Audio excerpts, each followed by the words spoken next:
మానవులందరి కొరకు ప్రాణమిచ్చిన దేవుడు, సర్వ మానవుల యొక్క పరిహారము ఆ కలవరి శిలువ రక్తాన్ని చిందించిన దేవుడు. నీ జీవితం విలువైనది, పవిత్రమైన నీ జీవితానికి లోకములో దాసమైపోయిన నీ యొక్క ఉన్నతమైన స్థితిని దేవుడు ఒక స్థానానికి నిలబెట్టాలని ఆ రక్షణ సువార్తను నువ్వు అనుగ్రహించి యేసు ప్రభు యొక్క మానవులందరి కొరకు ప్రాణమిచ్చిన దేవుడు గనుక మరణం అనేది ప్రతి ఒక్కరికి ప్రాప్తిస్తుంది. ఆ మరణము ప్రతి ఒక్కరికి ప్రాప్తిస్తుంది. అయితే మనలో ఉన్న ఆత్మ మరణం గొప్పది.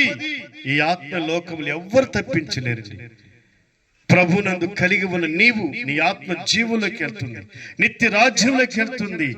ఆయన రక్తంతో కడగబడి నీవు గొర్రె పిల్ల యొక్క ఇందులను కలిగి ఉంటావని ప్రభు కోరుకుంటూ ఈ రక్షణ సువార్త నీకు అనుగ్రహించి దేవుడు నీ జీవితాన్ని మార్చి ఉన్నతమైన స్థితిని నడిపించి అటు కృప దేవుడు దయచేసి ఆశీర్వదించును గాక. హల్లెలూయా. ప్రార్థన చేస్తాను.